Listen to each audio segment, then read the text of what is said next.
কেমন? অসাধারণ অসাধারণ, দারুণ হয়েছে। কি গো, কি রান্না করছো? কি রান্না করছি বলো তো? লাউ পাতা দিয়ে কি রান্না করতে পারি? সেটা তো জানি না। লাউ পাতাগুলো দেখেছো কি সুন্দর বড় বড়। তো তুমি জানতে চাও কি রান্না করছি? বন্ধুরাও জানতে চায়। তো চলো বন্ধুরা, তোমরা জেনে নাও, সাথে সাথে ও জেনে নিক। তো আজকে আমি রান্না করতে চলেছি লাউ পাতা দিয়ে একটা স্পেশাল জিনিস। তো দেখো এখানে আমি কি কি মশলা নিয়েছি আগে দেখো, পরে স্পেশাল জিনিসটা দেখো। আগে এতগুলো লাউ পাতা নিয়ে নিয়েছি আমি, অনেকগুলো লাউ পাতা আছে এখানে। আর এখানে নিয়ে নিয়েছি নুন, আর একটুখানি জিরে, কাঁচা লঙ্কা, শুকনো লঙ্কা, সর্ষের তেল। ব্যাস, আমার এইটুকু উপকরণেই আজকের রান্নাটা হবে। স্পেশাল জিনিসটা নিয়ে আজকে রান্না হবে, তোমরা তো জানোই, থাম্বনেলে দেখে নিয়েছো। চলো দেখাই কোথায় কি আছে।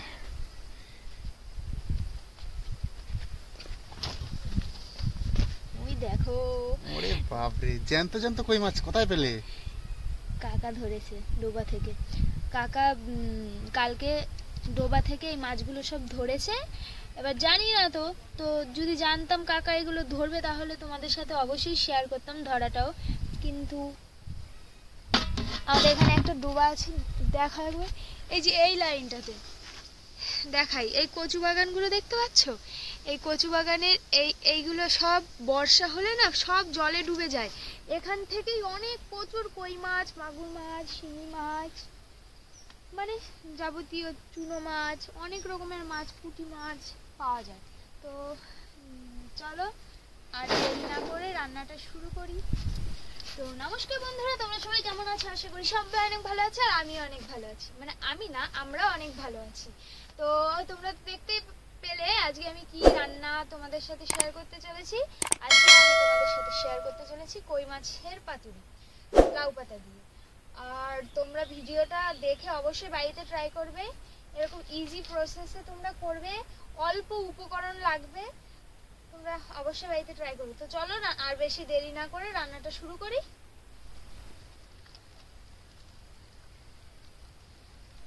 বাবা, তুমি কই মাছ কাটতে পারো? কি আর বলবো, কই মাছ কাটতে গিয়ে আমি মোটামুটি খোঁচা টোচা খেয়ে গেছি, রক্ত টক্ত বেরিয়ে গেছে। আমি মাছ কাটায় খুব একটা পারদর্শী নই, তাও বন্ধু তোমাদের জন্য কাটা, মানে তোমাদের সাথে শেয়ার করব তাই। তো ওই মাছটা এত পরিমাণে কাটা বাইরের দিক থেকে, এই যে আঁশগুলো দেখতে পাচ্ছ, এইগুলোর মাথায় মাথায়ও সেই মানে খোঁচা লাগে, এত কাটা আর এত ধার। দু তিনটে খোঁচা খেলাম। আর কই মাছের জানোই তো, যতই মারো ওর মনে হয় ততই বেঁচে ওঠে। তো বন্ধুরা, আমার দ্বারা আর হলো না মাছটা কাটা, মাকে বসিয়ে দিয়েছি মাছ কাটতে। তো যাই হোক, মা এখানে মাছটা কেটে নিক। তো চলো আমি ওদিকে মশলাটা করে নিই। ওরে কি মানে বিচ্ছু মাছগুলো এত ছটফট করে, ওই কই মাছ না, কই মাছের জান। তো চলো জিরেটা বেটে নি। চিং চিং চিং চিং।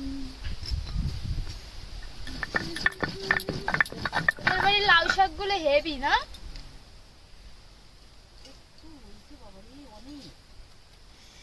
অনেকদিন আনতে হবে। তো জিরেটা পেস্ট মানে বাটা হয়ে গেছে, এরপরে তুলে নেব। আপনি গেছে মনে হচ্ছে। ভাববো না, এতটা জিরে বাটতে কষ্ট হয় না, আমার শরীরটা দেখো। তো কাঁচা লঙ্কাটা আমি বেটে নিয়েছি, এরপরে শুকনো লঙ্কাটা বেটে নিচ্ছি। চলো তোমরা দেখতে থাকো। তো আমার সব কিছু রেডি, মানে গোছানো। এখানে পাতা ধুয়ে নিয়ে চলে এসেছি, এখানে মাছও ধুয়ে নিয়ে চলে এসছে মা। এখানে আছে সিম্পল জিরে বাটা, কাঁচা লঙ্কা বাটা, আর এখানে আছে হলুদ, আছে নুন, আর সর্ষের তেল। তো চলো এবার সবগুলো মশলা দিয়ে মেখে নিই মাছটাকে। তো প্রথমে দিয়ে দেবো লবণ, পরিমাণ মতো নুন দিয়ে দিলাম, হলুদ, হলুদটাও বেশি পরিমাণেই দিলাম, কারণ পাতাটাতেও লাগবে আর মাছটাতেও যাবে। মাছের পরিমাণটা অনেকটা বেশি। নুন হলুদটা দিয়ে আমি ভালো করে মেখে নিচ্ছি, কারণ মাছের মধ্যে মশলাটা ঢোকা প্রয়োজন। এই রেসিপিটাতে মাছের মধ্যে মশলাটা না ঢুকলে ভালো লাগবে না। এরপরে দিয়ে দেবো আমি এই মশলাটা, জিরে বাটা, শুকনো লঙ্কা বাটা, কাঁচা লঙ্কা বাটা। তো দিদি চলো পুরোটাই।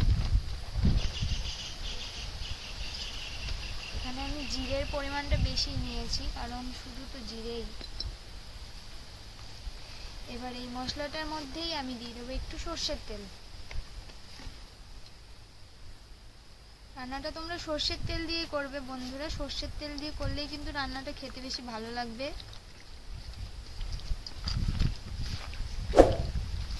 চলো ভালো করে মেখে নিই।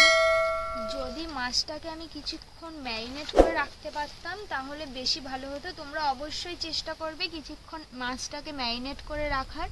তো আমি আর ওয়েট করছি না, কারণ আমার প্রচণ্ড দেরি হয়ে গেছে। এরপরে আমি মাছটাকে লাউ পাতা দিয়ে সুন্দর করে বেঁধে নেব, কারণ কি এই বাটতে বাটতেই যেটুকু ম্যারিনেশন হয় ওইটুকুই আমার কাছে অনেক। তো চলো আমি মাছগুলোকে নিয়ে নিই, সাজিয়ে নিই। দিয়েছি, এবার মাছের ওপর দিয়ে দিয়ে দেবো অল্প মশলা। এরপরে মাছটাকে সুন্দর করে বেঁধে নেব। লা লা লা লা। এই রেসিপিটা যে আমার এত ভালো লাগে তোমাদের বলে বোঝাতে পারবো না। প্রচণ্ড ভালো লাগে আমার এই রেসিপিটা, আমি বাড়িতে মাঝে মাঝেই করি। এটা যদি ভাতে সেদ্ধ দেওয়া যায় না তাহলে আরও বেশি টেস্টি হয় খেতে, কিন্তু আমরা ভাতে সেদ্ধ দিতে পারবো না, কারণ একটু সমস্যা আছে। আমরা কড়াইতে ভাজবো, তেলে ভাজলেও টেস্টি লাগে আমার কাছে, বলো? তেলে ভেজেই করব, তেলে ভাজলে বেশি টেস্টি হয় অবশ্য। তো এটাকে আমি সুন্দর করে সুতো দিয়ে বেঁধে নেবো। এটা আমার পক্ষে মনে হয় না সম্ভব হবে, একার পক্ষে দুজন লাগবে। যাই হোক, দেখি কতটুকু কি পারা যায়। আমি এটাকে এইভাবে বেঁধে নিয়েছি। তো চলো প্রত্যেকটা মাছ আমি এইভাবে করে নিই, সবগুলো করে তারপর তোমাদের সাথে দেখা হচ্ছে। বন্ধুরা আমার সবগুলো বাঁধা কমপ্লিট। তো চলো এবার আমি উনুনটা ধরিয়ে নিই। তো আমার উনুন ধরিয়ে নিয়েছি আর কড়াইটাও গরম হয়ে গেছে। দিয়ে দিচ্ছি সর্ষের তেল।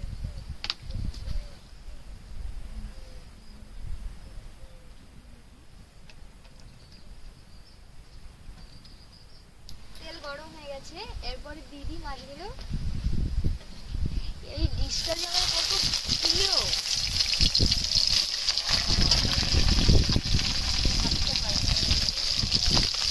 প্রচন্ড ফেভারিট।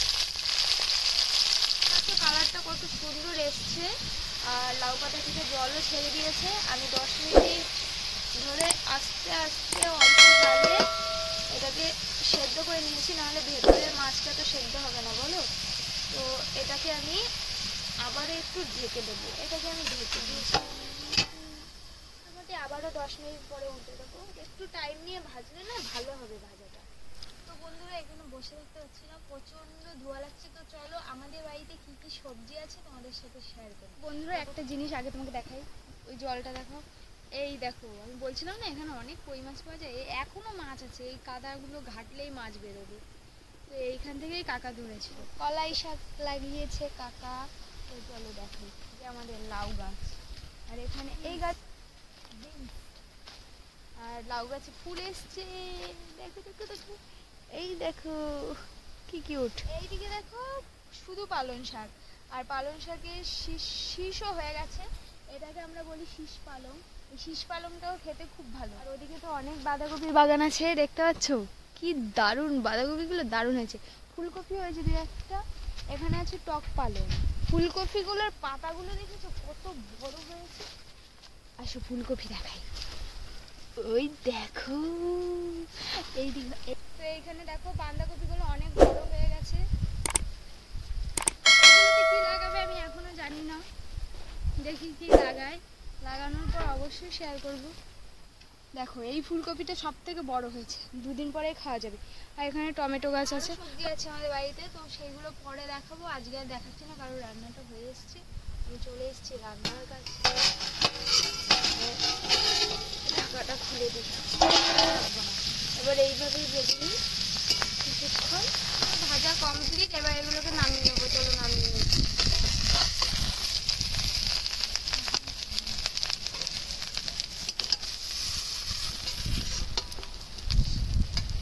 মাছের পাতুরি তো রেডি, একটু টেস্ট করবা? টেস্ট করব? তো এত কষ্ট করে করেছি, দেখবা না খেয়ে কেমন হয়েছে? দেখি তাহলে। খুলে দেবো আমি? খোলো। না নিজেই খুলবা? খোলো। এর খোলাটা কোনো ঝামেলা না, একটা সুতো ধরে জাস্ট দূর যাই হোক, মানে একটা সুতো ধরে যদি এরকম করো খুলে যাবে, কোনো ব্যাপারই না খোলা।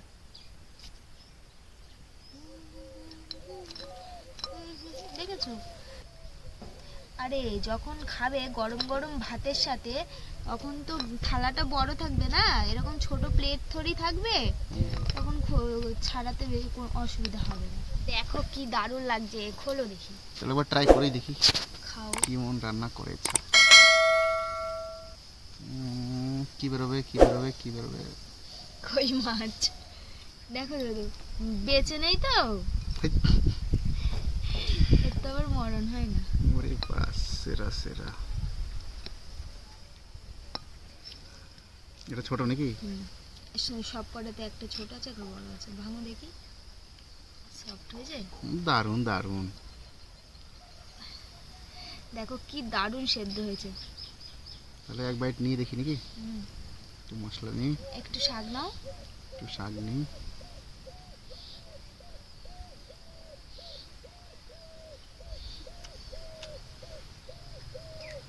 কেমন? অসাধারণ অসাধারণ, দারুণ হয়েছে। মাছ খেয়েই যাই।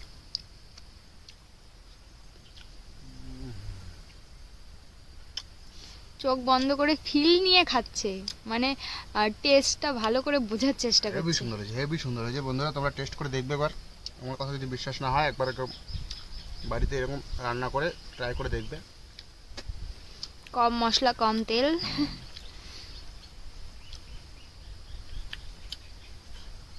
শাকটা আরও বেশি টেস্ট লাগে। শাকটা ওর জন্যই তো, এটা কলা পাতাতেও করা যায়, কিন্তু কলা পাতাটা তো ফেলে দিতে হবে। শাকটা অনেক টেস্টি। গরম গরম ভাতের সাথে জাস্ট দারুণ অসাধারণ লাগে। দারুণ দারুণ।